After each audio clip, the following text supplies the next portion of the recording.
ইসরায়েলে ছড়িয়ে পড়া ভয়াবহ দাবানলের সাথে এবার প্রচণ্ড বালু ঝড়ের কবলে পড়েছে দেশটির দক্ষিণাঞ্চলীয় শহর। এতে ওই এলাকা বালুতে ছেয়ে যায়। সম্প্রতি তুরস্কের বার্তা সংস্থা আনাদুলু এজেন্সির এক প্রতিবেদনে এ তথ্য জানানো হয়েছে। সম্প্রতি ইসরায়েলের মধ্যাঞ্চলীয় শহর ভয়াবহ দাবানলের কবলে পড়েছে।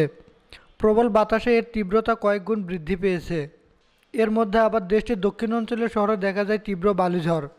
এতে ওই এলাকা যেন ধুলোবালিতে অন্ধকার হয়ে গেছে। দক্ষিণ ইসরায়েলের নেগেব মরুভূমি থেকে বিশাল ধুলোর ঝড় প্রবল বেগে ধেয়ে আসছে। এতে ধীরে ধীরে পুরো শহর গভীর ধুলোয় ঢাকা পড়ে যাচ্ছে। বুধবার সন্ধ্যায় এক অস্বাভাবিক বালির ঝড়ে শিবতা ঘাটির এমন চিত্র দেখা যায়। এতে আরও উল্লেখ করা হয়, বাতাস এতটাই তীব্র ছিল যে দরজা বন্ধ করা কঠিন হয়ে পড়েছিল।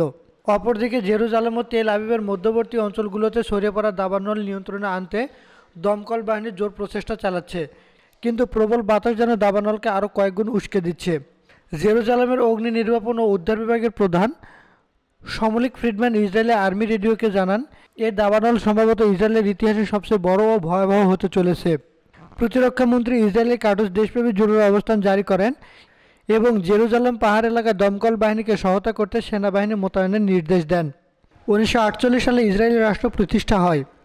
এ দিনকে ইসরায়েলি জাতীয় দিবস হিসেবে পালন করে থাকে। তবে ফিলিস্তিনদের জন্য এই দিনটি নাকবা বা চরম বিপর্যয়ের দিন হিসেবে পরিচিত।